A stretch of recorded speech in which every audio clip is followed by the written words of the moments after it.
What's up, and welcome back to Nowstalgia Pod. We're giving you your weekly look what's going on in pop culture. My name is Pat Sheehan. I am here with my co-host Dave Martinson. Dave, wellness check. How are you feeling after this weekend? Very well, man. To the bad people, you say not today, right? To death. Yes. That's what we say. The god of death. Not today.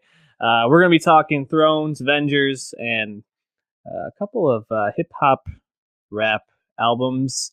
To start, hit that subscribe button if you're watching on YouTube. Go to soundcloud.com/nostalgiapod. You can find any way you want to listen to the pod there. And we really appreciate those reviews on our iTunes page. Shout out Troutfield for that most recent review. I see you.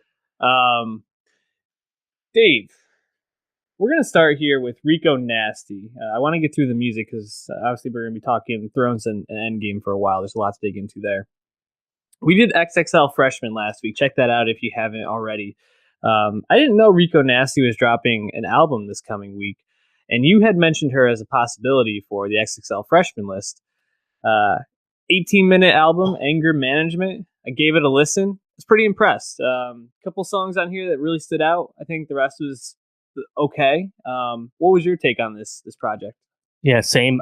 It was not on my radar until last minute as well. I know as far as Rico goes, she last put out Nasty last summer, and now Anger Management. This is her first like collab mixtape. It's with Kenny Beats, and she's made a lot of music with Kenny recently. The Kenny DJ tag he likes to throw out there a lot. She did for him, obviously. But yeah, this was unexpected. A quick 18-minute. You know, they put out some loosies the past few months, and none of them are even on here, so they just kind of threw this out there. But yeah, I think it was cool. Just kind of throw it out there, release, because her relative internet stardom, I think, is continuing to grow, and this is a nice little, I think, jumping in point for people because her sound has changed a little bit recently. But yeah, I liked it a lot. But I agree with you. I think there's a few clear highlights and some other songs that just sound like other Rico songs. Yeah, so like I said, this is one of my first times really like digging into her. And what I found most appealing to her, and probably what sets her apart from a lot of her other counterparts and peers, is she really has this intensity that comes through when she raps that brings this awesome energy, and she can bring that to almost any flow. And I feel like she stays at level like 9 or 10 for most of her songs on this, which was what I found most appealing. Even the songs I didn't like, I was like, well, at least I can like bob along to this and like I'm getting something out of it. So I thought that was pretty awesome. Hatin' is the one we added to the playlist and was, I think, by far the best song off this. But I also really enjoyed Sellout, which came, I think, 2 songs after that on the track list. I thought that was also a really strong showing from her. What song stood out to you, and what did you like about this album? Yeah, I also like Hatin'. That Jay-Z sample, hard to deny. Just really cool, really smart use. You know, if you're gonna sample a legend like that, you have to do it well. I think that she did. And I mean, shout out Kenny too, because Kenny, I had him as the producer of the year last year. I know a lot of like mainstream shows didn't even like nominate him, you know, for their awards, but he's just really impressive producer who works with all kinds of people, but more importantly, makes such a wide variety of beats that while he's not as famous as like Murda Beats or Metro Boomin, I think Kenny Beats, you know, just can really do a lot. And we talked a lot about him for Vince Staples on FM. He did, I think, 9 of the 11 tracks on that album last year. But for Rico personally, you know, it's funny because when she like first came out, her first 2 tapes and like the first songs I heard of hers, she actually kind of sounded way different. She had like more of this like bubblegummy, bubbly aesthetic, similar to like peak Lil Yachty. Her first like big hit was called Hey Arnold. She had a song called iCarly. And you listen to those songs, and they sound a lot different from like the Rico we started to get last year with Nasty. And she's definitely thrown that aesthetic away. But it's kind of weird that I never would have guessed that she would like make songs like Rage last year. These like metal infused, clearly meant to be moshed out when performed live songs. And this Anger Management tape, it's just a lot of that. Like the first song, Cold, she like raps her fucking ass off. And I mean, we talked about Blueface last week about being offbeat. I think Rico almost raps too fast for the beat. Like she's just really fucking spitting on that song. It's pretty wild. I think it's funny because this mixtape is pretty short, only 18 minutes. I think that's good because she's so energetic and so aggressive on the tape that it's almost like it'd be too exhausting to listen to her do that for 40 minutes, at least in my opinion. But I also really liked Big Titties. I think that song's just really funny. Bauer, Earth Gang on that. Really interesting trio, along with Kenny, of course. I like Relative, pretty short towards the end, but that was really cool. I mean, I think Rico's aggression, her energy is really fun. Just rapid fire flows that, as you mentioned, you can't really deny them, even if the songs are, whatever. I know recently people have critiqued her maybe for being too samey, but this is kind of all she sounds like. And I think, yes, we could use a little more variety on this, but overall, it's really impressive. And I mean, she just has like really funny lines too, like "bitches on my dick, but I ain't got no dick." Like, yeah, I love it. Yeah, I think there's a lot to take away from this, and I hope she gets an XXL freshman nod because I think her, Tierra Whack, all very deserving to be on the list. And check out that, and you can also check out our playlist. Go to Spotify and search Nowstalgia Best of 2019. Wrapping up on Rico, let's move on to ScHoolboy Q. Crash Talk. ScHoolboy Q's fifth album, dropping it, his first one since Oxymoron 3 years ago, Blank Face. Blank Face, 2 years ago. Oxymoron was 2014. Man, it's been a while. Where's ScHoolboy Q been? Well, we were supposed to get this apparently last November, but then when Mac Miller passed away, he put it off. Obviously, they were really, really close friends, and that was, obviously a big loss for him. But in the lead up to that and talking about that, apparently he scrapped this album or versions of this album, I think 2 times over. So he recorded a lot of material and really changed the project, worked a lot. So yeah, that explains the 3-year layoff. And we hadn't had a layoff that long from him since he got famous. So it was not a huge deal in my opinion. I'm okay with more than like the standard 1-2 year drop, but it's nice to have ScHoolboy back, obviously, because I think he's a big star that could still be bigger, And he's part of TDE, and their artists, especially their top tier ones, seem to take some time in between their albums to let some hype build up, some anticipation. So I don't hate that either. I think it's actually there's a little bit of fatigue sometimes when they're dropping album after album. I know Anderson .Paak, who just dropped his second album in 5 months. I was much more excited for the first one than the second one. Anyways, moving back, shifting back to Crash Talk. Oxymoron and Blank Face. I mean, I think Blank Face especially were really, really good, and just so much to like off of those. And I wasn't sure if I was going to be able to like this album as much. I probably wouldn't put it up there with those two. I think that those two are just a step above. But I thought there was a lot of really solid tracks throughout this, and listening to it like the first time through, I actually got kind of a Earl Sweatshirt vibe almost from like the sound on it. Sure.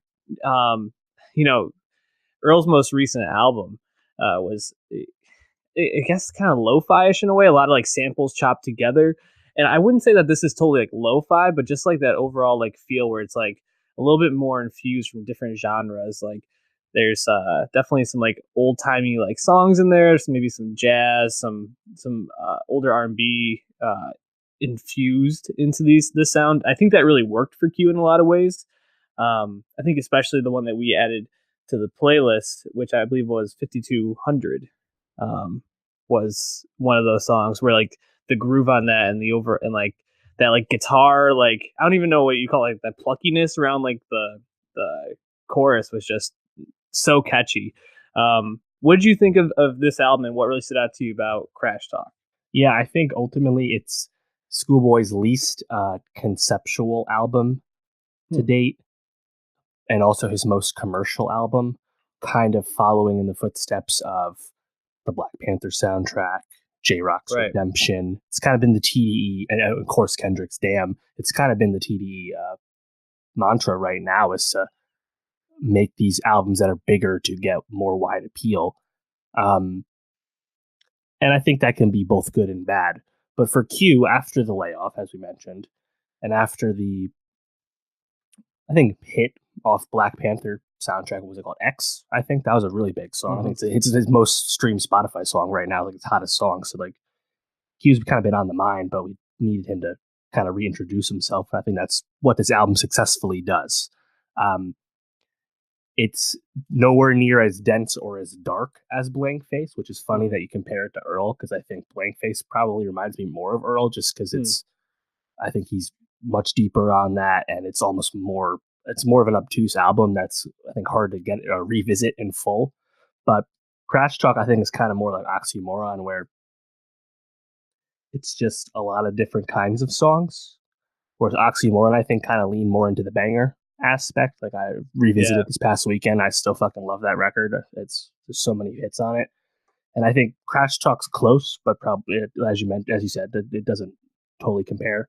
But for a reintroductory album that wants to be a little more commercial, I think it's quite successful.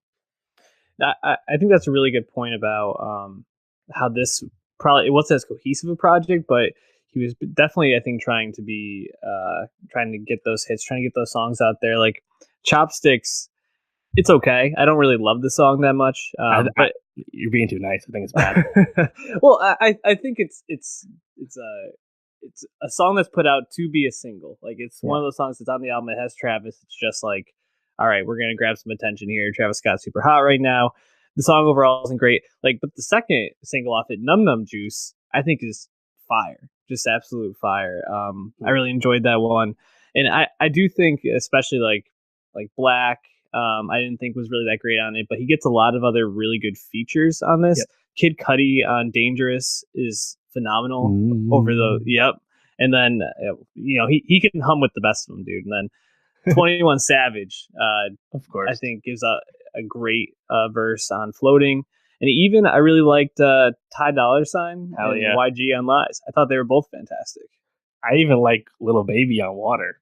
I like Cardo's background vocals on the hook, and then Little Baby himself just kind of spazzes on it. So yeah, I think overall well chosen guests, but these are, mainstream A-list rap guests, and that's not really something you would expect from Q. But I think this is, I'd imagine, probably the Interscope influence of it all, and them wanting to make Q bigger. That he's talked about this in the past, where after the success of Studio off Oxymoron, this smooth R&B cut, radio cut, big platinum hit, but definitely not like a Man of the Year, not an aggressive rapping banger, right? They kind of wanted him to repeat that on Blank Face LP, so he made Overtime with Miguel and Justine Skye. And I think this time around he did Lies because of Ty Dolla $ign, but you still have YG on there, so it doesn't sound like he compromised himself or anything. At least that's my read on it. It's funny. Num Num Juice, again, like not as conceptual as like John Muir of Blank Face, but because it's a quick 2-minute banger and it was the lead single, I think it was really smart thing to get this ball rolling, because we've been wondering, like, when we get this Q album, when we going to hear. And I think that was a smart choice. And Chopsticks, it's funny. Chopsticks has been at the top of Rap Caviar like 2 weeks leading up to the album. It's still on the playlist now. And it's like, man, Chopsticks is one of those songs where Interscope, it just pays for Spotify for that top placement. It's like, there's no curation going into Rap Caviar, because they're just taking that big 4 label money, or big 3 label money, and like if they were curating, they're like, Chopsticks is not a song we should be elevating, but Interscope wants us to make it big, so we'll take the money and do it. So I was kind of just disappointed that Chopsticks was getting such a push, just because I don't think it's a good song. And like that kind of leads into, I think, my one issue with the album was there's 3 specific hooks. They're just lazy, man. And one of them is chopsticks, ... chopsticks, right? Yeah, not great. Like, I got the water, which I like that song, but that's still, or the very first song, Gang Gang, a song I like Q's verses, but the hook of Whoop Clean Dope Boy 10 times in a row, kind of boring. But overall, I like the album. It's good. I almost wonder, kind of thinking it out and seeing the way that Q's albums have been going recently, if he's on like a one for them, one for me type deal, where like he's like, this is gonna be like the album that's for the label, and then I get to do my like our tour project, so to speak. Our tour, maybe. I mean, just a thought. Anyways, I think we would definitely recommend this album, and we already added 5200 to the playlist, so check that out. And Num Num Juice, so check that out. We're moving on to Kevin Abstract. Kevin Abstract's Arizona Baby, his second album, follow up to, I guess not really follow up, but second album after American Boyfriend, which came out 2016. Obviously, we talked about Brockhampton last year with Iridescence, and Kevin is the leader of Brockhampton. I mean, we talked about the EP too that came out, a couple of songs off that, and they dropped 3 more songs, and then we got the full thing. I don't know if I want to spoil too much, but I really really like this album. I probably have listened to it like 3 or 4 times just since it dropped on Friday. It's once it ends, I just really want to run it back. So before we get too far into it, how did you feel about Arizona Baby? Just like your general thoughts. Yeah, so I really liked it. I think it's kind of my thoughts when we talked about the first 3 tracks, and we thought this was a series of EPs and not just a rapid fire single of sorts up to the album. I think Arizona Baby is a great showcase for Kevin Abstract's talent as a solo, as an artist in general, and kind of why he's an impressive and should be well followed face for the alternative, not super mainstream side of rap today. And he also incorporates a lot of other genres, and I think you get a lot of that on this album. So it kind of follows the lineage of American Boyfriend, I guess you could say. And Kevin kind of plays like as a side character on the Brockhampton albums more likely than not. Or what do you expect when there's that many members? Mm-hmm. But him having this come out post all the Brockhampton stuff, post Iridescence as well, I think really shows that he still knows exactly what he's about, and it's really exciting. But what'd you like about it so much? I mean, we got Jack Antonoff helping out with this album, like not only helping out, there's some push on this from RCA. Yeah, not only helping out, but producing the whole thing. And I think his touch is actually felt throughout, because when I was thinking back to it, I was like, what does this album remind me of? And it reminds me of Lorde, actually, her last album, Melodrama, which not necessarily in terms of like content, because obviously they're completely different people talking about completely different things. Some similarities, but not much.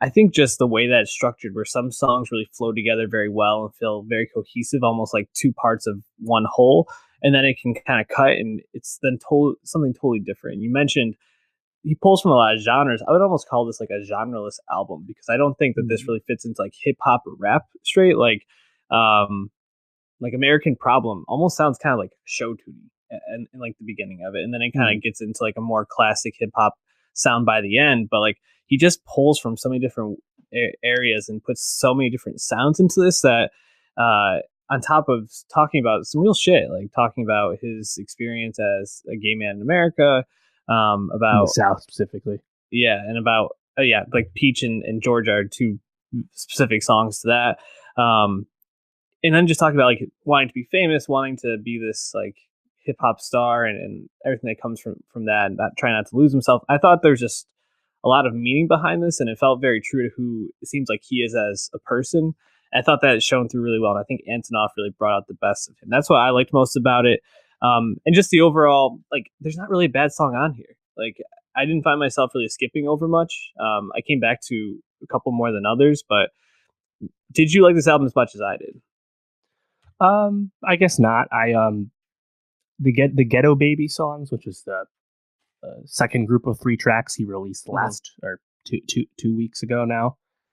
Corpus Christi, Baby Boy, and Mississippi. I didn't revisit those as much leading up to the full release. Despite the fact that I think Baby Boy is a really well made song. Ryan Beatty on that hook. That was a snippet that was famous on the Brockhampton YouTube channel, and people were wondering if we were ever going to get that in a full song. Sure enough, we did. They kind of pushed for that video to get viral and made the YouTube trending chart that day. But some of the when he goes, like, honestly, like when he goes just kind of more pop, more R&B, I don't know if it stands out quite as much to me, but the songs are still really well made, so it's really hard to take much away from them. But once he released the last few joints, and again, we talked a lot about Big Wheels, Joyride, and Giorgio on the EP review, so check that out for more of our thoughts on those songs. But once he got to these other songs, I heard Peach, was the lead up for the last bunch, and I was like, not Big Wheels, that's for sure, but man, this song is really, really impressive. And he tweeted about wanting to get Dominic Fike on this album in some way. And sure enough, he did. And Dominic Fike, if you don't know, is really blowing up right now. This song Three Nights, which blew up on Beats One last year. That song's hundreds of millions on Spotify already. He had label bidding war. He's gonna be a huge star. And having him on that hook, I think is actually a really awesome look. But also we get Bareface and Joba from Brockhampton into the back half of that song. I think that song rules. And then, as you mentioned, having him once again dive into his personal struggles or journey growing up in life, literally speaking, on Use Me, American Problem, all those songs. There's a lot here, man. It's really great. So, yeah, I really like it. And I'm just really happy he's getting a lot of love because I really want Kevin to keep this going because I think he's just a really impressive and unique artist. I agree with pretty much everything you said. I think kind of where I'm going with this might be my album of the year at the moment. I'm guessing that'll probably be dethroned just next week because I'm really enjoying these Vampire Weekend singles that have come out. But we definitely have gotten some really good music this year. And we've reviewed a lot of it. So again, go back to our YouTube page. You can find all of our breakouts there. And hit that subscribe button while you're at it. All right, Dave, you ready? Game of Thrones time. The Long Night. The Battle of Winterfell. We're halfway through the last season. Only 3 more episodes left. And this was kind of the one people were looking forward to the most. It's interesting because we've been aware of the White Walkers, or at least aware that there's some power out there since the first episode. Pretty much like one of the first moments of the first episode. Literally the first scene. So, I mean, this has been building to this moment, and the White Walkers have arrived. Winter has fallen at Winterfell, and did this episode live up to all of the hype? This is the longest battle ever recorded for, it's longer than Helm's Deep was like what they were pitching out there. Did this live up to the hype? Yeah, longest for TV by a wide margin. Costs, I think, $15 million. They said it took almost 2 months to shoot, and all that checks out when you watch it. It was not disappointing for me. I love the episode. Depends who you ask, though, which is funny. It's not what I expected a lot of the discourse to be about a day later, but here we are. No, well, I really enjoyed it for tons of reasons. But I think, yeah. What about you? What'd you think? I really enjoyed it. I was gonna say, I'm asking you, so I want to hear, what did you like about it? What made this? I don't know. Would you call it a classic Game of Thrones episode? I don't know if I would see that. That's the thing, because Miguel Sapochnik directed this, and he's famous amongst the Thrones community for doing Battle of the Bastards, Hardhome, Battle of the Bastards, The Gift, Winds of Winter. 2 of the biggest battles, now 3 of the biggest battles, as well as the season 6 finale, which, Cersei blows up the Sept and all that. So he's really good at cinematic action on TV for this show, fitting the tone, all of that. See, the thing about calling it, honestly, I think there's definitely classic moments. It's funny because I don't know how much of this people are going to like watch the YouTube clips of the way they do with like Hard Home, or even the more dramatic scenes like the stuff in Baylor, Red Wedding stuff, or Mountain Viper. I don't know if this cracks that quite that high, but the way it ends definitely does. Interesting. Yeah, I hadn't really tried to rank it right away, but yeah, I guess I would say no, maybe not the highest. It's very close though. It's very close. I think it's probably like top 3 for battles. I put Hard Home ahead of it still. But I think I like this more than the Battle of the Bastards upon rewatching that recently. Definitely, yeah, I'm really high on it. Definitely higher than Blackwater for you. Yeah, and that's another one that was really impressive at the time. It still works totally fine, but what we've seen since, I think, has definitely trumped it. Yeah, I wouldn't say that this is a classic Game of Thrones episode. It's definitely the biggest spectacle they've ever had, the most impressive, I think, episode they've ever had, only because they were tying so many different threads together throughout and had to give each character, amount of time that felt earned and appropriate, but also kind of kept it moving throughout. I agree. I think Hard Home is still the best battle that they ever shot. Just in terms of like pure suspense and like just being overwhelmed by like how scary it was. Like it really felt like you were trying to get away from these things. I felt like I was suffocating throughout this episode a lot of the time, though, which I think speaks to two things. One, it's an episode where one of the main critiques has been, oh, it was too dark. You know, you couldn't really see what was going on. The episode's name is The Longest Night or The Long Night. Long Night. So the titular Long Night. It's going to be nighttime, and this is a time where electricity is not invented. Bar, bruh. So it's not going to be that well lit. But even beyond that, I think it's supposed to feel overwhelming. I mean, the first you see Melisandre come out, lights the Dothraki swords on fire, and Jorah leads this insane charge into the army of the dead. And as they get close, all you basically see, it looked just like a monster as they ran into the horde, because it was just like, holy crap. And you just see like the lights go out slowly, which is a really cool shot. But that pretty much set the tone. Like, this is going to be overwhelming, like, because there's an overwhelming number of soldiers or, you know, zombies that they have to kill you. The whites are very much outnumbering them. So it's going to feel close and hectic. So if you didn't have that feeling, and if you didn't feel like chaos, they weren't really doing service to what the battle was supposed to feel like. So I think they achieved that there. But second, this was maybe one of the most, I think, beautifully shot episodes. Like, there are images I can like clearly remember that I thought were just were really well done. What did you think about just like the visual aspect of the episode? Yeah, it's so funny. People are like, man, you gotta like this better. I'm like, you're telling Miguel Sapochnik how to fucking light action from your couch? Really? That's what we're doing here? This is the hill? And the thing is, you know, I didn't have a problem keeping showing any action. I turned my lights off. That was good enough. And I have a 1080p Vizio from 2014, 32 inches. I'm not even watching on a big ass TV. I think it's interesting because if you were watching this through cable, that's only going to be 1080i. If you're watching on HBO Go, that only gives you like half the bit rate that Amazon Prime would give you if you connected HBO through that. So it's funny, I think, between maybe a little bit of a server load on HBO's end, but just some weird artifacting, which again is something that can pop up most in dark scenes. It popped up, and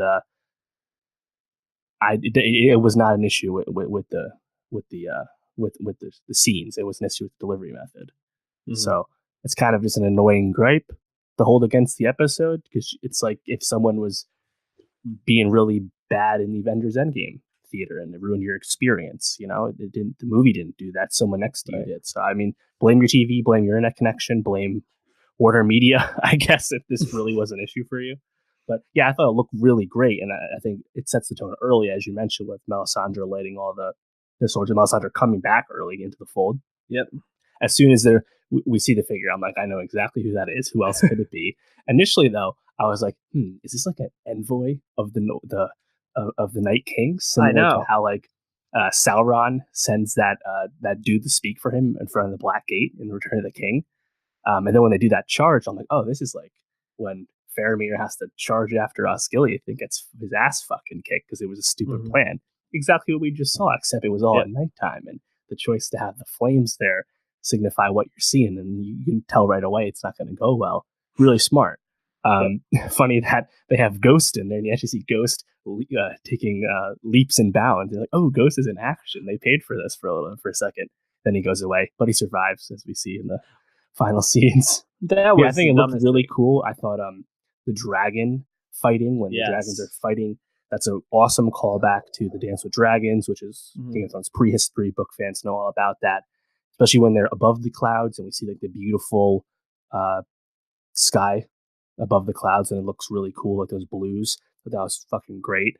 But everything really with Viserion, I think, was awesome when he was tearing up Winterfell at the end and almost kills Jon, shooting ice shit everywhere, ice fire everywhere. Looked really great. So yeah, I was a big fan of everything visually, everything technical. Yeah, I'm thinking about when they take Rhaegal and Drogon out, when the Army of the Dead is first attacking, they're just totally overwhelmed. They just start like blowing fire just like right through the crowds. It was so visually like amazing to see like the scale of everything, and then see Yep. these huge dragons just kicking ass. Definitely was awesome. I have a lot of issues with the way that Danny and John use their dragons throughout. I thought lot of problems with that, but otherwise, I really liked the Yeah, dragons. I think we know now that Danny is a high usage, low PER player, and John just has like a low battle IQ. It Yeah, seems like he just yeah, has that natural God given talent that he can succeed on the battlefield, but he really needs that coach or that wingman, in this case Arya, to win the game. It seems like, yeah. Bad instincts by John. Like, but it's in you, character. We've seen this yeah, before.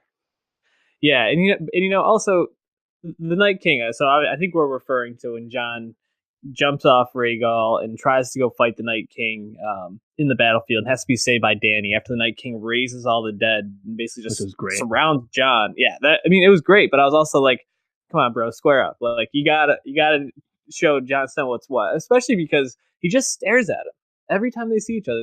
They just stare at each other. It's like this weird, like what's Mhm. actually going on there. Um, Nothing. I think so that was the point. Night King don't well, care. and yeah, and I guess we can probably get to that now. To kind of jump to the end of the episode a little bit. Obviously, if you've watched, Arya, uh, LeBron James blocks the shot off the backboard, saves Winterfell and humanity in general, with an amazing. I don't even know how she got this running start or where she was jumping from, but she, Night King comes around, catches her. She does the Ray or the Arya drop the dagger, stab in Yep. the stomach move, and the White Walkers are dead. And winter, I guess, is now over. I don't know if that's true. I think so. I guess, but regardless, I mean, did you like that ending? Did that feel like a satisfying ending to the Weight Walkers to you, or were you kind of bummed like, that's it? Yeah, see, I think this is a quote problem that happens with shows that are so have such a fanatical following, like Game of Thrones. We do this with a lot of stuff. Star Wars, most recently, Harry Potter. Mm-hmm. I guess Marvel and DC to a little lesser extent. Um, People care so much and are so invested that they get so many ideas in their head about what they want to see or what they want, where they want the story to go. All of this, right?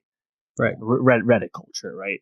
In some instances, it's great. It's literally the only thing that keeps people watching Westworld, for example. But when, especially Game of Shots Thrones, at Westworld. I mean, I'll always take shots at that. But when something like Game of Thrones can confidently tell its own story, but it maybe takes it in a way you didn't want, it can leave people longing. Mm-hmm. And ultimately, I think that's a problem with nothing but the audience setting their own expectations. I think the thing with this instance of the Night King approaching Bran, people are like, "What the fuck's gonna happen? Is the Night King gonna take a knee? Are we gonna find out their connection? Is there more going on in the Three-Eyed Raven and the Night King?" And we had some exposition from Bran last week about the role of the Night King and the Three-Eyed Ravens of old. What's going on? What's going to happen? And I think it turns out that the show ultimately treats the Night King and the White Walkers exactly the way it always has. As Mm-hmm. ultimately a one-dimensional evil threat. Whether that changes in the books, honestly, well, I expect it would, but we probably will never know because George R. R. Martin does not have 3 more books in him. Yeah. And I've read the books, so I'm going to say that he's not finishing it, so we're never going to get the ending. So people throwing out, well, it's not going to end that way in the books, are kind of missing the point because there is no other ending. We're not getting it. If you want to get some George R. R. Martin culture, though, he's definitely got some thoughts on the Giants draft and probably the Jets as well, since he's a fan of both. He's also a Giants and a Jets fan. Yeah, I don't know how, but you can follow those takes. He'll definitely get those out there on his live journal or whatever. No, I agree, and to be honest, I was a little disappointed because I feel like they alluded to all these little tidbits that there was definitely more to the backstory of the Night King, and to the White Walkers and just their history and what they wanted, and in a way, it's almost kind of like every or most superhero villains where really they just want to destroy everything, and that's okay. if that's what the show really intended it to be, but it just felt like they had more intention at the beginning, and the show almost along the way was like, I don't know if we have time for this, or I don't know if we want to flesh this part out because maybe it's too confusing or it's too much to show for the show. The books can expand on that all they want, but it definitely feels a little disappointing to me. But that doesn't take away from the fact that I still think this is an excellent episode. Um, you know, I do have questions and probably unanswerable ones, like why the Night King was the one that had to kill Bran. You have millions, or seems like thousands of zombies that could have just killed him right there. Why did the Night King have to kill him? I mean, it seems like he's always wanted to be the one, right? Like this happened in the door when they break through after Night King Bran allows Night King to touch him and changes that barrier, goes away, right? Yep. The White Walkers all wait around the old Three-Eyed Raven, Max von Sydow, for the Night King to show up so the Night King can do the deed, right? Yeah. So it seems like, it's like there's a lot that we don't understand how that works, and I think the show has never really fully leaned into like the prophecy angle of the story in the books. There's a lot of them, and most of them are acknowledged on the show, but they're not woven in such a way that they're ever on the mind of most viewers. Right. And Azor Ahai, that's the Prince of Promise, Prince of Promise, the Lord of Light angle. Then we have there's so many of them, right? Valonqar and the Valonqar is different, but there's a lot of them. But the thing is, they never really get Stein that mounts the world, the Dothraki. There's a lot of them. They never really get any kind of payoff. And frankly, in the show, the only one who's really driving any of that is Melisandre. And I actually really liked how they used Melisandre in this episode and have her finally come back to Westeros and die, as she said she would. We already knew she was using a glimmer to be make herself look younger than she actually is. But she got the prophecy wrong the whole time, really. She thought it was Stannis, right? And then once Stannis went down, she's like, oh, it's actually about Jon. And now people are like, well, but if Jon didn't kill the Night King, it was Arya. Is Arya Azor Ahai? No, it's like, actually, as far as the show's concerned, no one was. Melisandre was wrong. And I think that's okay. I know maybe it'll be different in the books if we ever get there, but the show never really cared too much about that, and that was never a negative about the show, which is something that just didn't flesh out. So I didn't really bother me.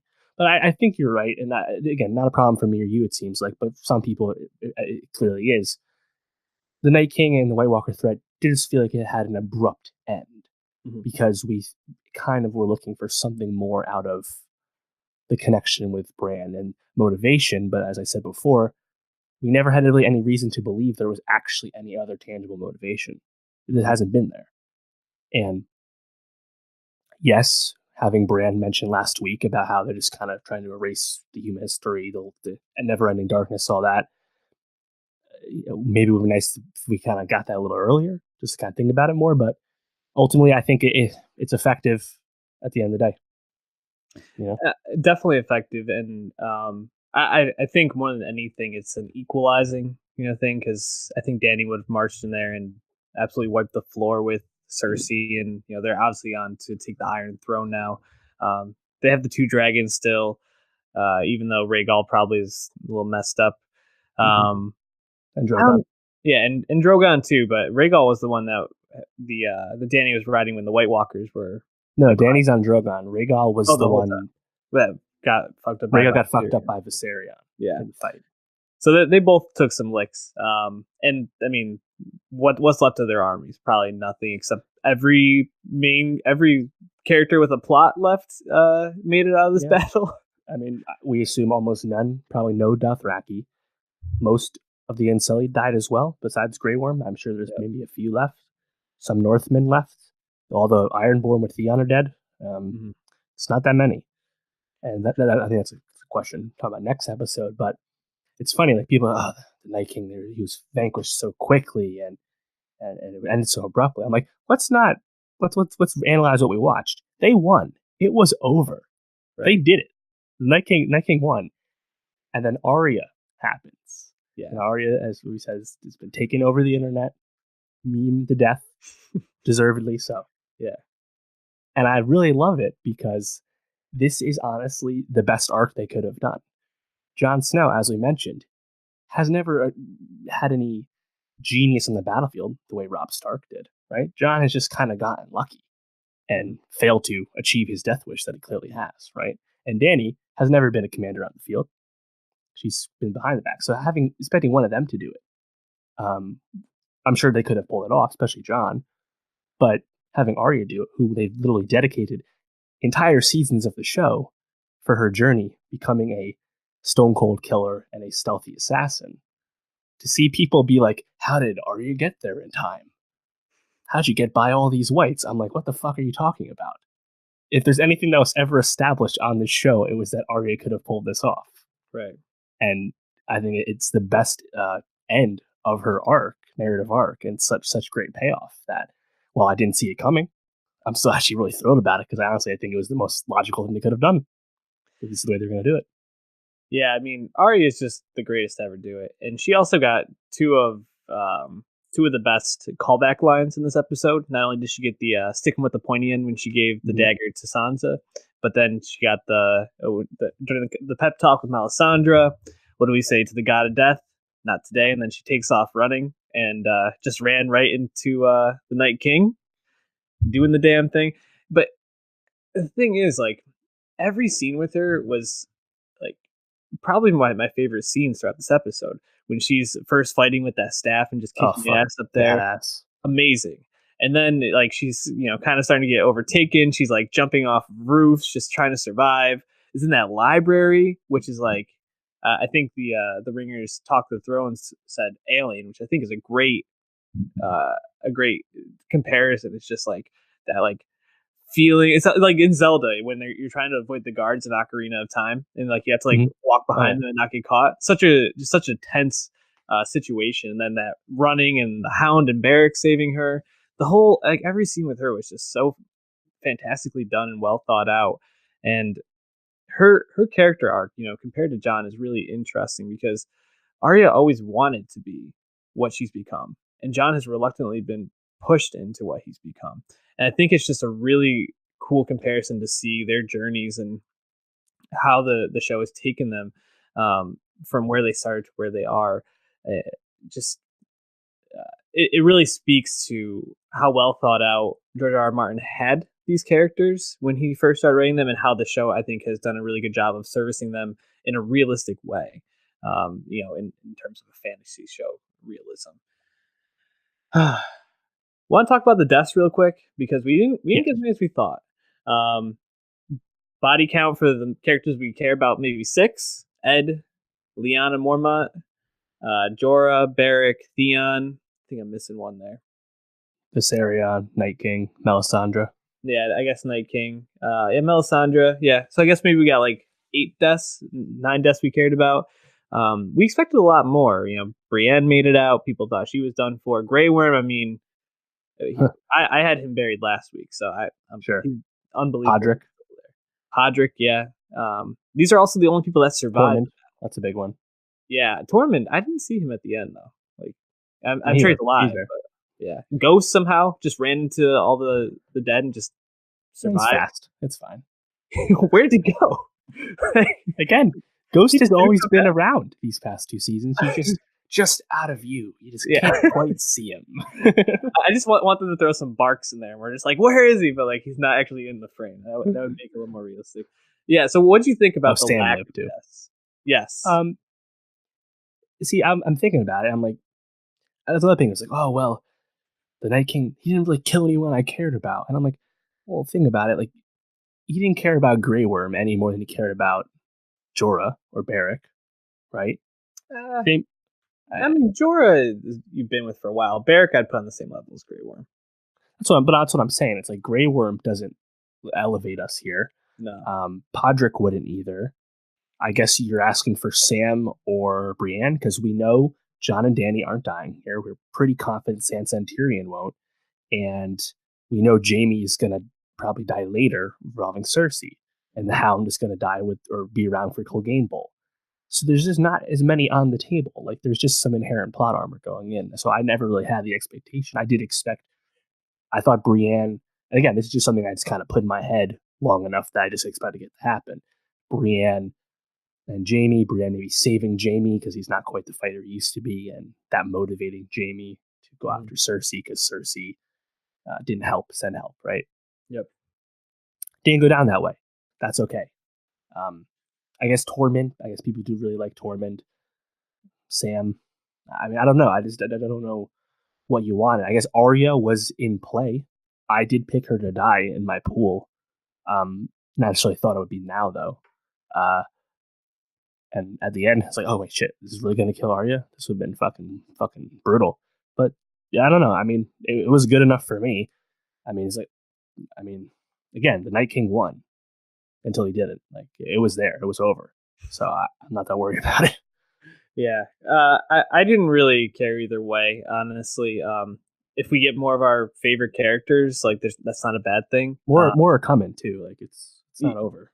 Yeah, I mean, I still think Brienne isn't going to make it out. I think her death will be what probably propels Jamie against Cersei. I imagine her death probably comes at Cersei's hand or something like that. I think the deaths that happened were appropriate. Lyanna got to kill Zombie 1-1. I mean, damn. Was that 1-1 himself? It looked like him. I don't know. I imagine he only because 1-1 died. Bastards, right? Yeah, he died right at Winterfell. I assume they burned him. Yeah, another giant. That was cool to see a zombie giant because we knew he had them. So that was cool. And honestly, Lyanna Mormont, they only wanted her to be in the show for that one scene where Jon and Sansa they recruit the Bear Island 2 seasons ago.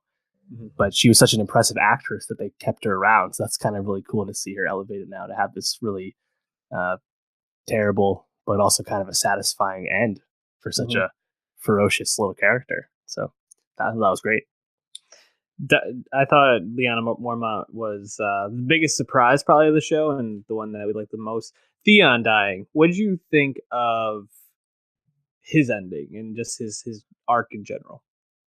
That was exactly what I expected to happen. He'd eventually die. To be honest, I didn't expect the Night King himself to kill Theon. That was cool, I guess. And make it look easy. Of course. But him and the Ironborn held their own for a while. I think that's cool. Because like they're supposed to be tough-ass motherfuckers. Mm-hmm. Theon notwithstanding. So that was cool that they actually pulled it off for a little bit.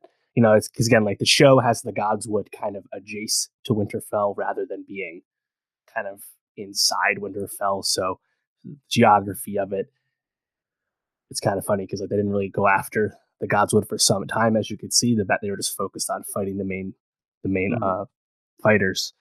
But yeah, no, I think that was good for Theon. I know a lot of people I think have actually come around on Theon as a character and as an arc. I do think it's an effective arc. It just depends if you actually got invested in him because the show kind of just sidelined him as a character for a while. Like, I mean, he has a whole season where his whole thing is just being tortured by Ramsay. You know, it's kind of a tough hang sometimes. But yeah. I liked how they treated him.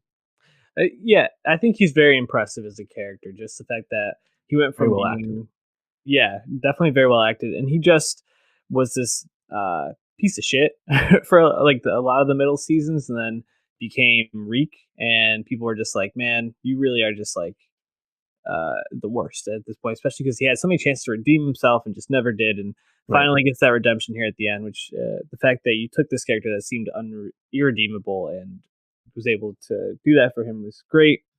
We didn't really mention the crypts too much.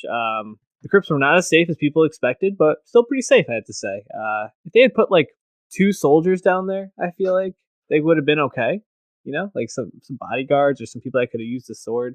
One dragon glass dagger, perhaps. Yeah, I think that would have been fine. You know, yeah, a lot of Sansa Tyrion stuff, which is very interesting. I'm sure we'll be talking about. Yeah, but I like that a lot. Yeah, I couldn't tell if it was romantic or just like I care about you. I don't think romantic, but more the second. It was platonic death pact, bro. Like, all right, here we go. Let's get it. Let's get it. Let's hopefully not die. That's what that was.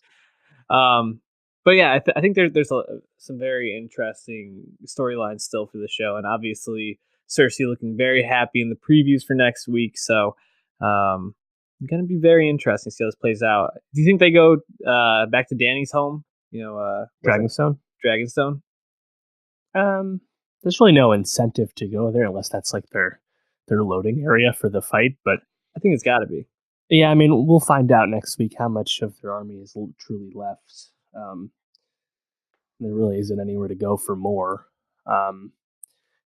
One thing I've just kind of theorized on my own is I've actually seen it out there as well, but is was Bran when he warged into the Ravens kind of early on? Was he going for Mira Reed and Howland? Are they going to come back? The Crannogman? I think ultimately that purpose would be for Howland to confirm the account that Jon is truly a Targaryen, as we know, yada yada. I am curious what was going on with Bran there with the warging. It seems like something was, but yeah, no, I mean, it really depends where they're going to have this fight. I think Cersei's probably just going to have the Golden Company and Euron just hang out in King's Landing and say, "Bitch, come get us. We're fortified, and we sure as hell know you ain't fortified up there." Yeah. So that's kind of what I expect. We'll see if Dario is in the company. It will definitely be late in the game for him to show his face again. Wouldn't be surprised. Not a big deal if he's not there though. Yeah, no, I think what's really cool is, whether you thought it was abrupt or not, whether you thought it was anticlimactic or not, the long night threat is gone. The White Walkers are gone. And now we're back to the best aspect of Game of Thrones as a television show, the palace intrigue, the people talking in rooms, the politics, the backstabbing, the quest for the throne itself. And that's way more exciting to me. And I'm happy to get 3 more episodes dedicated to this. And also, Miguel Sapochnik will be back in 2 weeks to direct. So there's going to be another big fight. Gonna be epic. Game of Thrones, final word on it. It's good. If you haven't watched it yet, you should. Anyways, don't know why you're here. We're moving on to Avengers Endgame.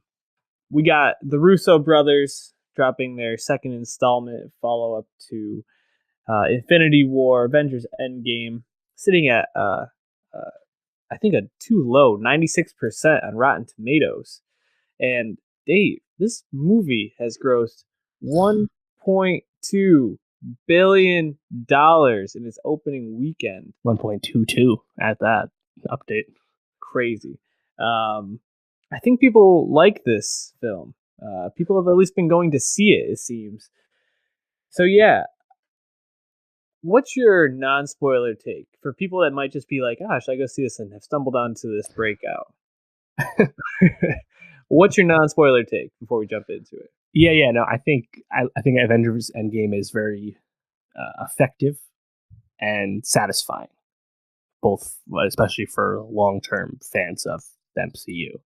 I think it achieves what it needed to do. It delivers on the promise that Infinity War laid out. And yeah, it has a lot of really great callbacks to past MCU stuff, much more heavy-handed or obviously than I expected. We'll get into that. But yeah, I mean, for a movie that there's really no precedent for truly attempting to weave these many other movies' narratives into it, and serving this many characters. And again, we'll get into that as well. I was impressed with how successful it is. It's not without its issues, and we'll talk about that. But yeah, it's really impressive as far as blockbuster team up superhero movie with actual legitimate emotional stakes goes. So yeah, I liked it. What about you?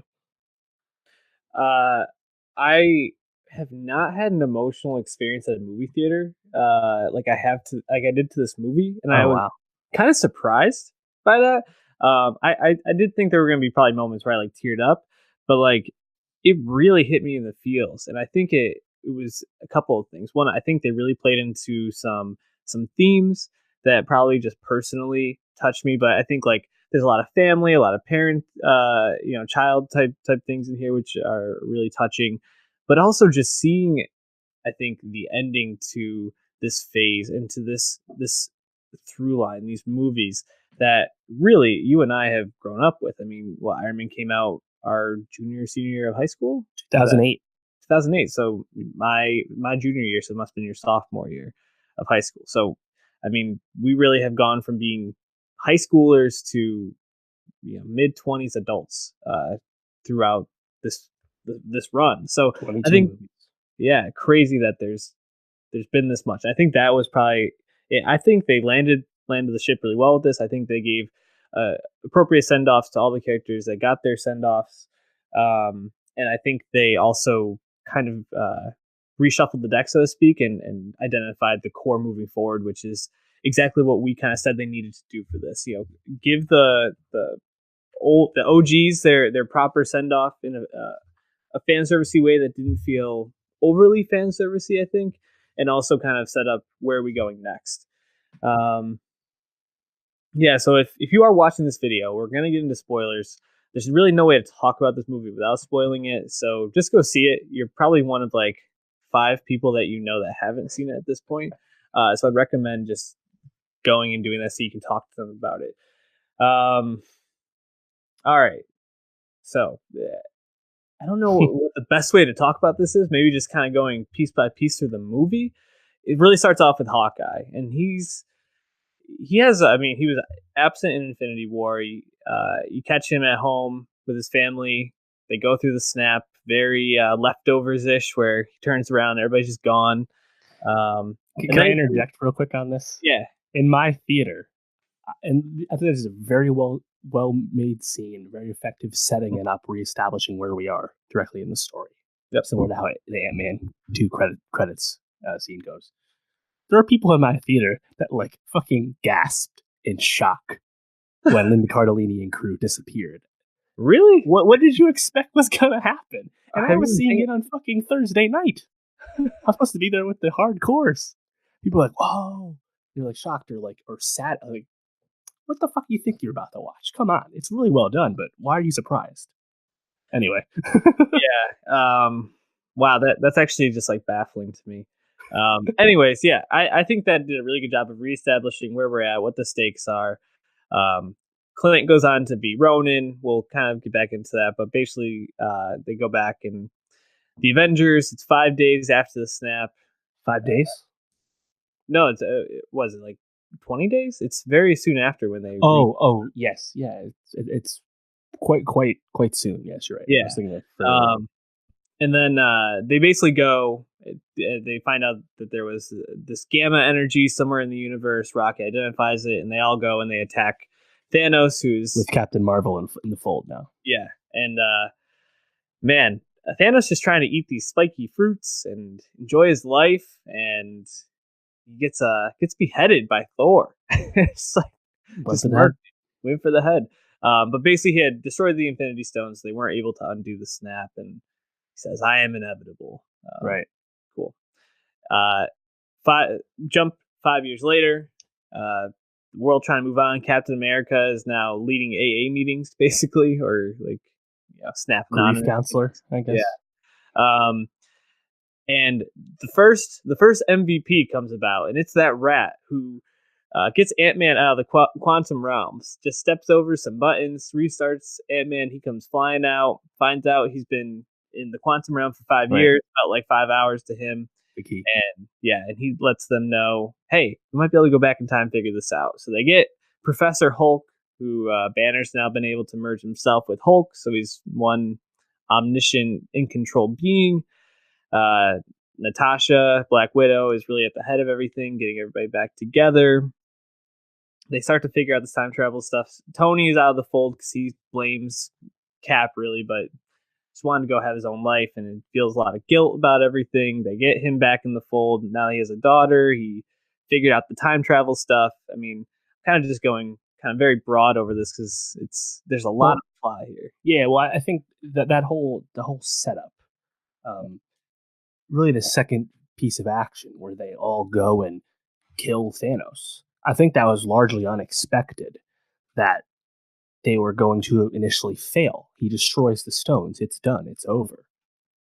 And I just didn't expect, and obviously we get way into this in a second, but I didn't expect them to immediately lean into time travel right away because it clearly was the only path to success. Right. So that kind of surprised me that would be the case. Everyone just kind of assumed they would go after Thanos and fight him, but no, he gets rid of the stones. It's just a little. It was just a little cool little zag, a curveball, Mm-hmm.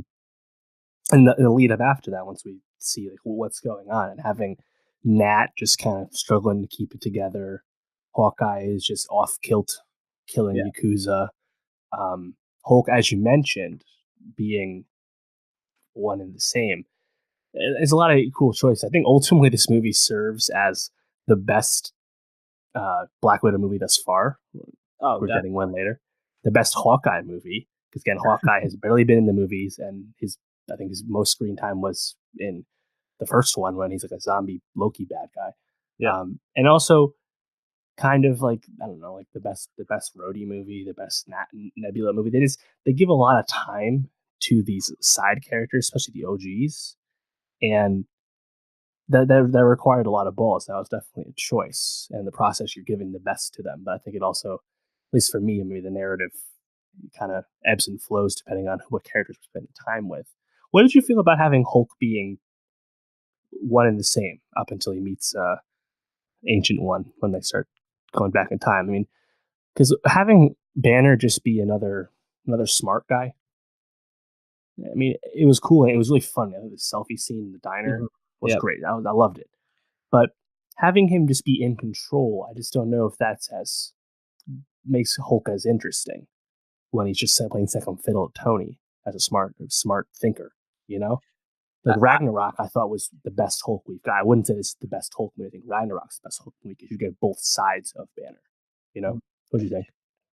I really actually liked it because I think in Infinity War, Banner was probably the part I liked the least. You know, Hulk kind of gets his ass kicked by Thanos right in the beginning, and then it's just Banner. Yeah, exactly. I kind of hated how they, you know, he couldn't figure out a way to get Hulk to come back out. And I like that they merged him just because I think people want to see Hulk, but I liked seeing an in control Hulk throughout the movie. Um, to kind of talk about your point where these characters are getting their shine, they did a really good job of like shifting the movie gradually. You know, it starts off with like Cap and Iron Man having their fight, or I guess Iron Man just yelling at Captain America and then deciding I'm not a part of this anymore, I'm out. But then it really shifts to being about these ancillary characters, and I think that that's a really smart move because it lets them have their shine, but then by the end, it shifts back to the ones that you want to see. And then at the very, very end, obviously it's wrapping up for the others, but it really, that the final battle that we'll get to brings in the next crew. And I think it does, it kind of like hands the baton off in a way throughout the movie in a really appropriate way that made a lot of narrative sense. Right. Yeah, I mean, and around this time we see what's going on with Thor and Hmm. having New Asgard be settled. I think we knew about that at the end of Ragnarok, but Yeah. going there and seeing Valkyrie right away, great. Love Tessa Thompson. She comes back later, but seeing that Thor has let himself go Yeah. and he's hanging out with Korg and Meek, like Great bit. hilarious. I think having Thor, that is Hemsworth is basically playing a whole new character now. This is basically movie 3 of his being funny Thor, right? Hmm. Ragnarok, Infinity War, now Endgame, and I just really like. I think Hemsworth's performance is just so much better. Thor's just way more fun, you Yeah. know. Um, Now, not to jump ahead, but they again had a lot of balls to have us revisit Thor: The Dark World and explore one last time Thor's relationship with his mom, a character that was super undercooked Hmm. in the two Thor movies and before she dies in Dark World. So I thought that was definitely ballsy. But overall, I really like Thor because again, I just love this new campy, funny Thor. It's just better. It just works better. The better he's in the better movies than the other ones. So I'm a big fan of that. I think it was really funny. Like, there's a lot of cool gags with the Fortnite thing and him just now being kind of a functioning alcoholic. Like it was great. Well, and especially because Thor is a superhero, you know, he doesn't have that sharp wit of Tony Stark, which allows him Mhm. to be serious, but also like put these like moments of levity in. So you kind of have to make him a bit of a doofus a little bit. But I think that plays really well also into Hemsworth's strengths as this character, and Yep. um, I just I think he over the last couple movies has just been the biggest revelation, and definitely going to be a building block. Seems like for Guardians moving forward. So we'll probably talk about that a little bit more at the end. I just want to jump back into the plot and kind of get into this. So, Paul Rudd, I thought was really really great as Ant-Man in this, and I think he brings a lot of levity to that first hour or so, which is really needed because you, like you mentioned, we're doing a lot of leftover shit. They figure out the time travel. There's a great scene where Paul Rudd's going back and forth with Banner, and he's an old man, then a baby. Really good. Yeah, really, really, really effective scene. Stark comes, they figure out the time travel, and then they decide to go back in time and steal the Infinity Stones before Thanos gets them. So they go back to the Battle of New York, which people were calling out. There were some leaked set photos, so people kind of knew something was going to be coming because of the costumes. I think right. was what gave it away. Yeah, costumes, and I thought that was a really awesome choice. Pulled in a couple of different things. I think kind of giving us this behind the scenes of like what was going on around them. So even some extra scenes that really like adds this feeling of like reality to it, which is really cool. And also like shout out Matthew Berry who yes made a cameo in this.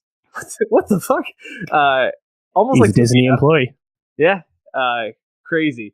But I thought that was really effective, especially because they show them when they first are circling up is when they're jumped into the battle. Yeah, and I thought that was really effective to be like, oh, this is like where they came together, and now just really well done. As you said, they also jumped to Thor: The Dark World. They jumped to Infinity War for the Soul Stone and Guardians Galaxy 1 in the very beginning. When Quill is dancing around to Norman Greenbaum, I think. Yeah, one of those. What did you think of jumping to these different movies? And then maybe let's talk about some of the issues with the time travel in this. So I think it was really funny that the time travel is set up with the Pym particles from Michael Douglas. We basically have this new MacGuffin that's being used to go get the old MacGuffins, the Infinity Stones. That was just kind of funny meta thing I noticed. But yeah, I mean, obviously the choice to go back to old movies in such a obvious way is interesting and cool, and I think it works really well because it leads to these personal moments, specifically Cap looking longingly at Peggy Carter, and of course Tony's pretty long, substantial conversation with his father. Mm-hmm. Also, we get Nebula and War Machine watching Quill. Definitely a weird combo. And I thought that one really didn't really matter that much, except for getting us established with the return of Thanos from the other timeline, right? And the Nebula connection, the R2D2 of it all, right? So interesting and another unexpected way to we're going to bring Thanos back from the other timeline. Like they're really getting truly leading into the possibilities, potential of time travel in your stories, which is funny because leading up to it, they make fun of Back to the Future and Hot Tub Time Machine and all these other movies that have done it in real life, right? And I think ultimately, Endgame has a lot of the issues that arise when you introduce time travel in terms of the rules that you set up just not making sense. And the more you think about it, the more confusing it gets. For example, Thor in Dark World, he gets Mjolnir back. He gets his hammer, which is great. And it leads to the first genuine moment of cheers in my theater when Cap wields it towards the end, which was awesome, which actually is comic precedent. I didn't know that. But to raise the question, so in the other timeline that still needs to function properly, Thor just doesn't have his hammer. It's just gone. Just flew away, right? You can't think about it too hard. No. That's kind of the issue with time travel. But overall, I think it's done, it's told very confidently and ultimately works pretty well. Yeah, my biggest time travel, I guess, like nitpick is, you have Captain America who chooses to go back in time and just live out his life without being Captain America. And it's like, how does all this happen if Captain America isn't in any of these timelines? Like my brain can't wrap itself around a lot of that stuff. And I'm just like, and also in that timeline, there's still a frozen Captain America, we assume. Right. So, I don't know. Yeah, none of it makes sense to me. It doesn't take away from the send off. We'll get to those later. It just, you can't think about it too hard. It just doesn't work. That's the thing is that, you're suspending a lot of belief with these things if you're really getting hung up on the time travel, which I haven't seen a lot of it, which I'm happy about. But if you are, it's like, why is this where you're drawing your line? I think you're looking for something to nitpick and just not enjoy it at this point. Sure. And just to speak quickly, I like that they went back to all these movies. They really kind of drew in all these different parts of what has made this run up so great, and it expanded on different characters in really great ways. Stark gets that moment with his dad. You mentioned the Peggy Carter moment, but Thor getting the moment with his mom. I think seeing Quill just being an idiot was just fun and like without the music too. Yeah, and then you pull Gamora back into the mix, which we talked about in our last pod. I wasn't sure she was gonna be able to come back. You get to see Loki in the Battle of New York. Steal the what's that the Tesseract? Yeah, Tesseract. Which I thought was also just really funny and well done. And Tom Holland just like showing out for like that 1 second, then he's out Hiddleston. again. Yeah, Hiddleston. Sorry. I thought it was really great. That also leaves another question. Loki now has the Tesseract in the other timeline. After he loses the scepter from the normal alternate event. So it's like, what the hell does that mean? Is that the Loki we're going to see in the Loki TV show on Disney Plus? I guess. Yeah, maybe. I don't know. Probably. Ultimately, my favorite single, I think the Stark's conversation is great. Mm-hmm. And I think really warm. And RDJ is, we'll talk about him in a second, but the scene after Loki's defeated, the end of Avengers 1, when we see the return of Crossbones and the other S.H.I.E.L.D. agents, and then Robert Redford's character, all these guys we meet in Winter Soldier before we learn that they're bad dudes. Mm-hmm. Cap saying Hail Hydra to them in the elevator. And that walking into the elevator is a callback to the elevator fight in Winter Soldier. A great scene. Anybody want to get out before we start? But having him literally lean into Hail Hydra, that is a textbook perfect payoff that works so well. And I mean, really, that leads into the fans. If you missed Winter Soldier by chance, which is certainly possible, you could probably see most movies without seeing Winter Soldier. You'd figure it out. That one now, you have no idea what that referenced, because Hydra just evaporates as a threat after that. So, but yeah, I thought that was my favorite part. Cool to see Redford and Frank Grillo again. And Natalie Portman pops in Dark World, doesn't say anything. Sure, cool. Yeah. Speak to the Cap moment. I think that also speaks to character growth, and I think that's something that they really highlighted in this is how the characters in ways back off of where they began and realize that they have to do things that they wouldn't have done back in these times. Cap's just less of a dork. Yeah. But also like he never would have said Hell Hydra back then. Like it would have been like totally against his principles to say something like that. And now he's like, sometimes you got to do stuff that you don't want to do in order to make the mission successful. And I think that also comes out a bit when they just kill Thanos right in the beginning of the movie, which Cap would have probably been totally against. We need to jail this person or whatever it is. And sure. His character grows a lot. Anyways, the plot is successful. It's a heist movie for like these 30, 45 minutes where they're back in time, which I thought was really cool. A lot of Act 2. Yep. Is that, yeah. And it's successful, but Nebula is caught. Thanos finds out what the plot is, and 2012 Nebula replaces 2022 Nebula. Right. 24, whenever it is, Nebula, and goes back, and this will eventually allow Thanos to come in, 2012 Thanos to come into 2024 in order to try to stop the Avengers. But in the meantime, they get the stones back. Wait, we kind of skipped a part. One of the stones they get is the Soul Stone. They go back from Infinity War. Hawkeye and Black Widow we get Red Skull once again being like, you must give something of yourself. A soul for a soul. Yeah, I it's not Hugo Weaving anymore, I know it, but I just kind of like Red Skull. It's just this ridiculous over-the-top villain. I thought having him come back in Infinity War was just kind of a cool nod to the first Avenger. But having them like both wanting to kill themselves. And like as I'm watching, I'm like, fuck, I don't actually know which way this is going, because I know they're making the Black Widow movie in 2 months, and Hawkeye is getting a show with Kate Bishop. Yep. So what's going on? And they went with the movie character, which I thought was ballsy. I mean, I wonder how much of that was Scarlett Johansson's choice to like get me out of the current timeline, please. I'm kind of done with this role that ultimately has been pretty undercooked for an actress of her caliber, if we're being honest. But as I said, I think it's the best Hawkeye role and best Black Widow movie thus far. And I really liked how that went down. Yeah, I think it made a lot of sense to put them together to get the Soul Stone, and for them to have that like battle to like stop each other from killing themselves and wanting to sacrifice themselves for the other was just a really well done scene. You're right. So I did miss that. Jumping forward though, so they get all the stones Yep. together. Stark creates a I don't know, glove that can hold the stones. They decide Banner has to do it because it emits gamma rays and it would probably kill anybody else. Does the snap, and they get to enjoy it for like 5 seconds. Ant-Man Yeah. gets a call from I think his daughter. Well, Or as it goes, like, oh look, there's some plants outside. yeah, Nice. and then immediately Thanos has come to the future, and is just dropping bombs on Avengers headquarters, and Yep. they all survive somehow, which unbelievable. Maybe Yep. an unanswerable question how they all survive, but they Especially do. Hawkeye. Yeah, I mean Hawkeye, Brody.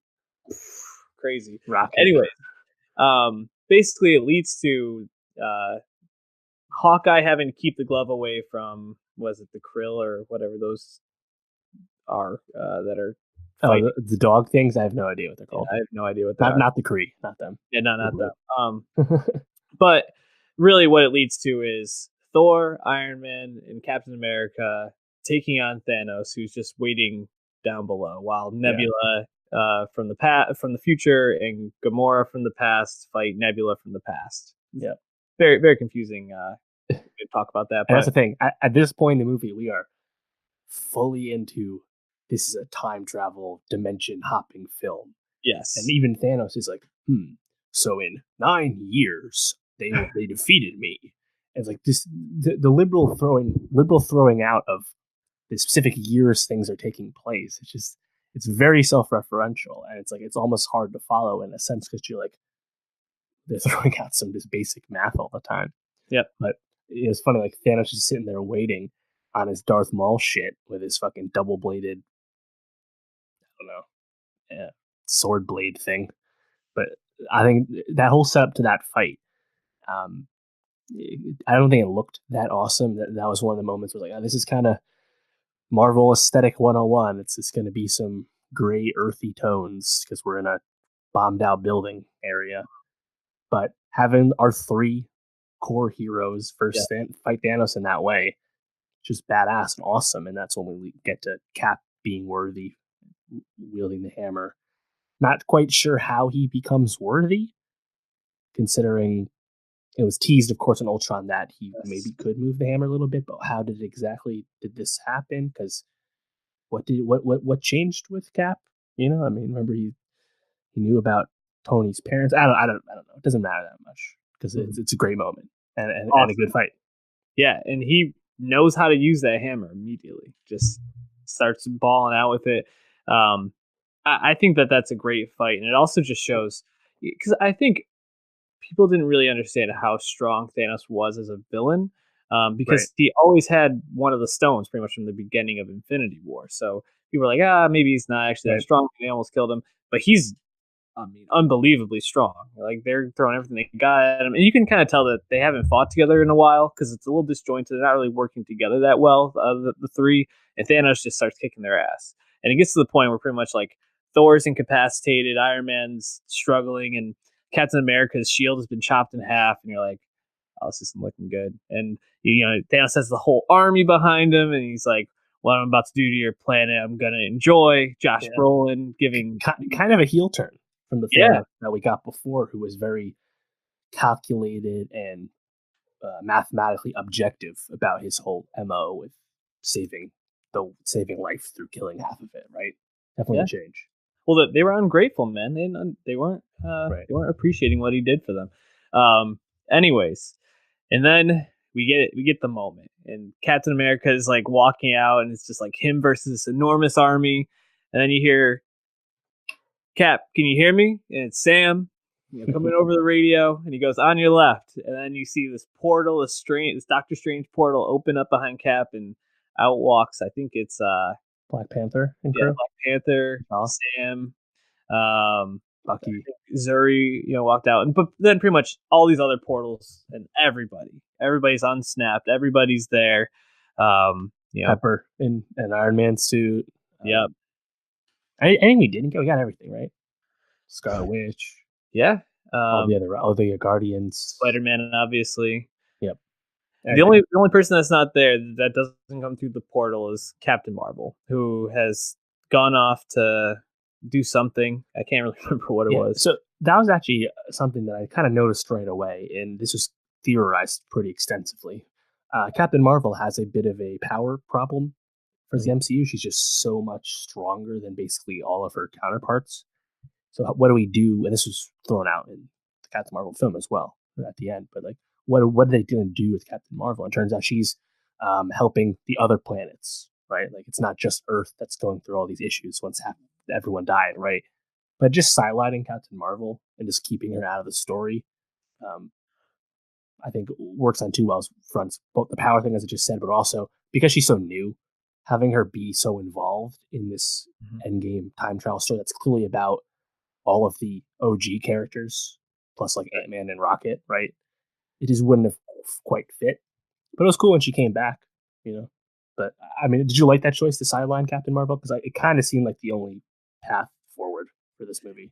Yeah, this movie was so much more than just like the fight against Thanos. It was more about like these characters, like I don't even want to say redemption because it's not even redemption, but just finding a way to bring people back and how they can do it together as a team. And man, if they had Captain Marvel, she would have been like, "Oh yeah, we're just gonna do these three things because I'm super powerful. I'm a freaking supernova, dude." And Mm-hmm. then it would have been over pretty quickly. So I like that decision. Just kind of jumping back into it, we finally get Cap saying, "Avengers assemble." Big fight begins. Awesome fight scene, I thought. Some really cool moments. I think the one of the biggest criticisms I've seen is there's a scene where Captain Marvel finally comes back. She destroys Thanos' ship. Peter Parker hands her the glove because they're trying to get the glove to Ant-Man to do all this stuff. It kind of gets convoluted a little bit, but Mm-hmm. and then it's all the female superheroes together. Like, and Peter Parker's like, I don't know how you're gonna get it across there.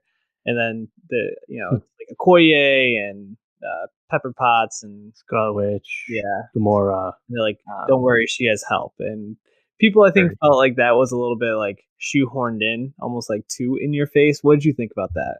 I really liked it. I thought it looked really good. Yeah. Um, yeah, it's on the nose. It's in your face.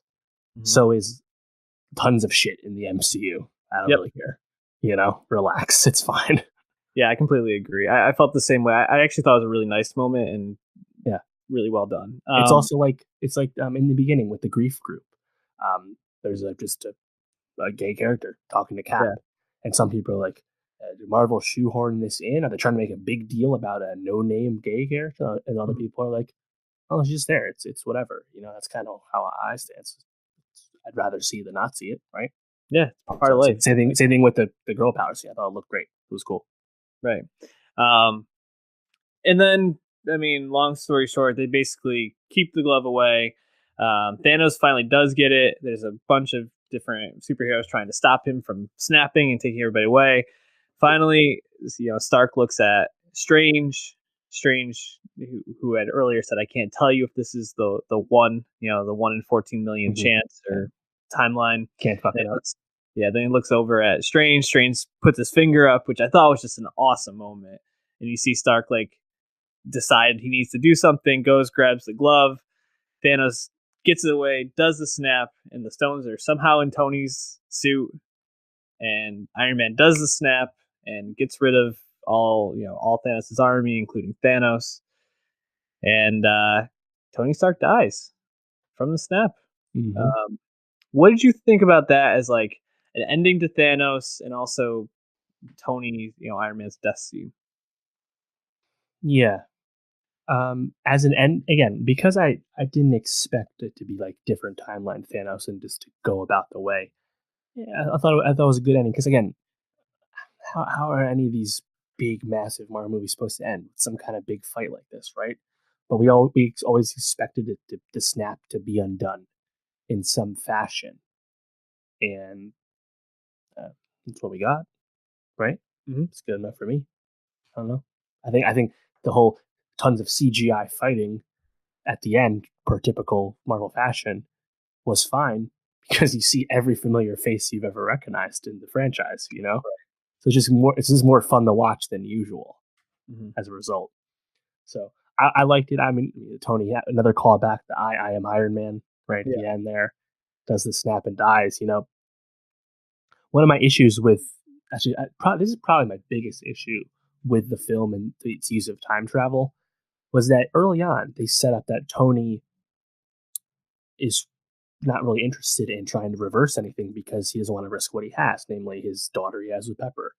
And when he finally agrees to it after figuring out, motivated by the loss of Peter Parker, he tells Cap that he wants to preserve the present while fixing the past, right? And that's kind of rules they set up that you won't like change your future by going back in the past. Mm-hmm. But the problem with that is when they set it up and like he's like, I don't want to change anything, and like him and Cap like have make eye contact and agree. They just set up that Tony's gonna make a choice between his kid and the world. And the choice is just never presented because the time travel didn't actually work that way. I thought it was like a weird, like they kind of like lobbed the ball up and they just didn't even attempt to spike it. They just kind of changed how time travel was set up. So it was kind of weird for me that Tony's sacrifice didn't like his kid's fine. Mm-hmm. And I just thought like they clearly set it up that he's gonna have to make this choice and there's no choice. It's okay. He's just gonna sacrifice himself singularly, and that's good enough. So it's kind of weird because it was on my mind at the end. I was like, wait, so this doesn't matter. But yeah, I thought it was really effective send off for Tony overall. I think that's a fair criticism. I think more than anything, it almost parallels Tony's dad being killed when he was a kid and how that affected him. And like he gets that closure with his dad where he says like, thank you for everything, and like talks about like how like his dad impacted him, and I think that kind of helps him come to the realization like if I do have to make a sacrifice like that, it's not gonna ruin my child. And I think that's something he felt a lot of guilt with Peter, and I think those are actually some of the most effective like emotional moments is when Peter comes back and gives him like the big hug, and then when Peter goes over to him and he's dying and is like talking to him. I forgot exactly what he says, but I thought those were really well done. And I think, go ahead. Well, that was a nice callback to the "I don't feel so good," Yep. Mr. Stark scene. Having it be reversed, and that. Yeah, keep going. I really like that scene though. Yeah, no, and I think they actually do a really good job of showing how talking about character growth. Tony, who in the first one is this like playboy and just like this smart ass, really only out for himself, and then you see he has like a soft side for Pepper. Really is very selfless and gives so much of himself to others, and he flew a nuke into outer space. And what was that? Was that Infinity War? No, that's the first one. That's the first one. Jesus, getting him confused now. But that's what led to the PTSD he had in Iron Man 3. Yes, you're right. But even in the funeral scene where they are all at his house or his compound or whatever it is, and you see the boy from Iron Man 3 all grown up in that, which people didn't recognize him. I definitely didn't. I had to ask you who it was. Well, it's a new kid, obviously, right? Little kid in Iron Man 3. Yeah, but, I had no idea, obviously. But all these things that like tie in together, I think really, really well and show his character growth throughout these movies, not just in one or two. That throughout these movies he became more and more selfless and realized himself as a character, culminating in who he was in the final one. I think it was a really good send off, and I thought Jon Favreau was happy with the daughter, and the daughter saying I want a cheeseburger. I thought it was a really nice like way to kind of like tie things in and pull on those heartstrings a little bit more. But yeah, so they defeat Thanos. Iron Man dies. What happens with Captain America, Dave? Well, Cap goes to put the Infinity Stones back in their timelines, which we don't end up seeing happen. That was something that Tilda Swinton's unexpected return as the Ancient One. Yeah. Set up that you have to put these back, otherwise I'm not giving you the time stone fucking over my timeline, right? Mm-hmm. And it's like honestly a moot point that we don't see it happen and make sure it worked because it's about Cap going away and having Cap. It's funny when I was watching it out. picked it up on pretty easily, but I didn't expect Cap to actually come back as an old man. I just thought he would never return. Because they established with the tech that it's like you'll get as much time as you want over there, and it's only like a few minutes, seconds for us, right? Like the whole space-time continuum of it all, right?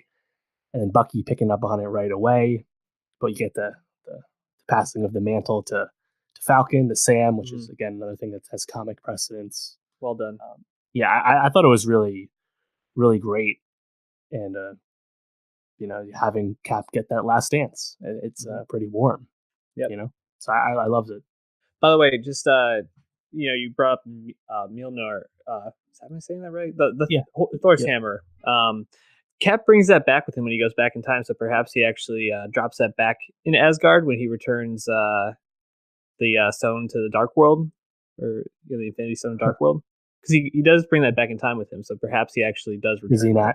Oh, he doesn't come back with it as an old man, right? Well, he doesn't have it with him as an old man. Perhaps he did, but maybe that would tie up that loose end. I don't know. Anyways, Hawkeye reunited with his family, very happy for him. And then Thor going to be a guardian now, giving Valkyrie new Asgard. Any other Hulk? I'm assuming he's going to take on like a beast-like role for X-Men, where he's just going to kind of be like overseeing the Avengers and sometimes like movies. Yeah. I mean, Spider-Man goes back to school. Yeah, and no one aged. So everybody died in the snap at that school, apparently. Still in school? Yeah. 5 years later. Or whatever. Cool. Whatever works. Yeah, I mean, overall, this movie I thought hit all the right beats for me. It's really set up, I think, Black Panther, Strange, Spider-Man, and Captain Marvel as the core four moving forward. And we're going to talk a little bit more next week about what the next phase 4 will be for Marvel. But I mean, just why don't we give some wrap up thoughts here? Because I think we kind of ran through the movie, gave our takes on some of the narrative choices. Anything that we didn't touch on? Let's see. Not unique to this movie, but I was like, oh wait, yeah, they all can breathe in space. No need for helmets because we want to watch the actors' faces. I'm cool with it. It's fine.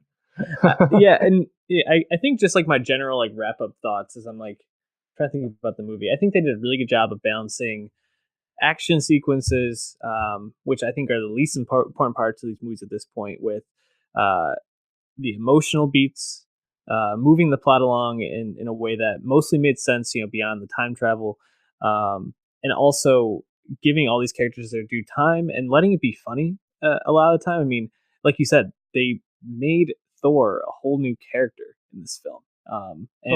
Right, yeah, but continuing the relatively newness to him from Ragnarok. Yeah. Right, and it's this just it took. I think they very easily could have just let him be like sad, mopey Thor, and like it would have been fine. But they let him be funny, they let him be himself, and I think they did a really good job of letting all the characters get some really funny moments in there. And the taco scene with that, man. Yeah. Dave, is this going to break the all-time record for money earned at the box office?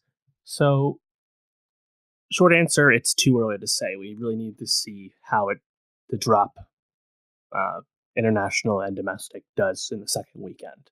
Mm-hmm. As we said at the top, 1.22 billion global. That's by far and away a worldwide opening record. The old record for international weekend was from Infinity War, and it was only 600 something. So do that math. Endgame broke the original record. That was Infinity War. It broke that record by opening day through Friday. Just mind blowing shit.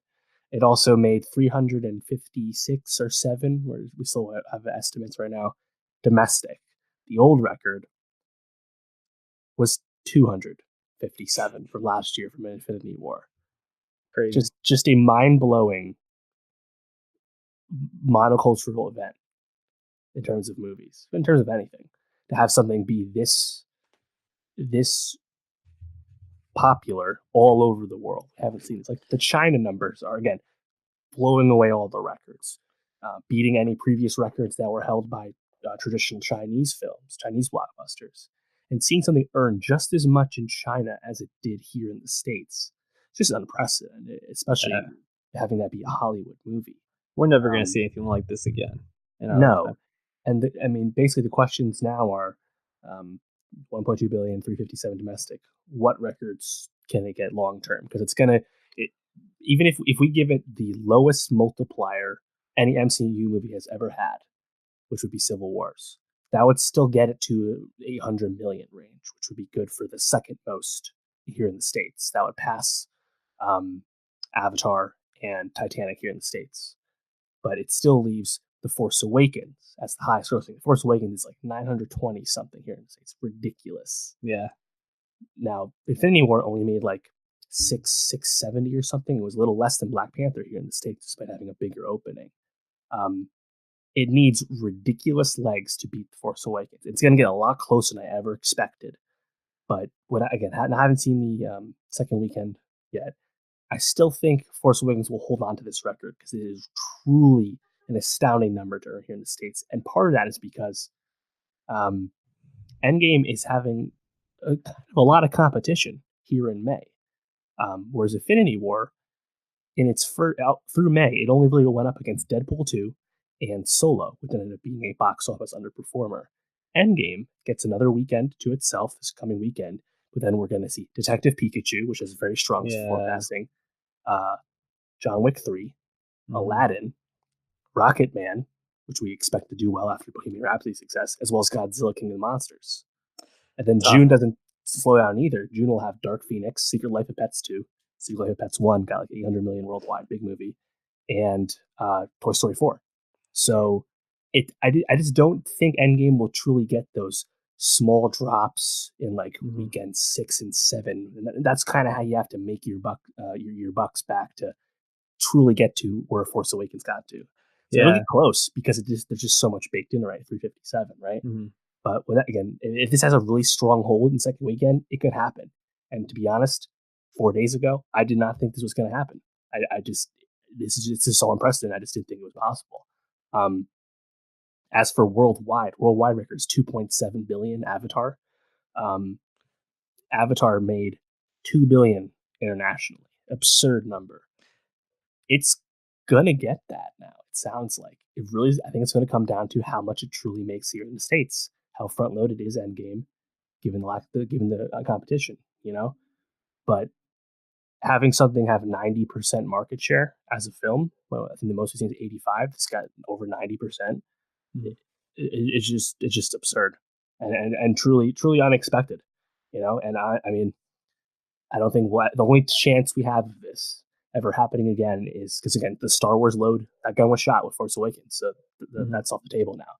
We've said Lion King. I think Lion King has a chance, but I don't think it'll have this big a start, so probably can throw that out now.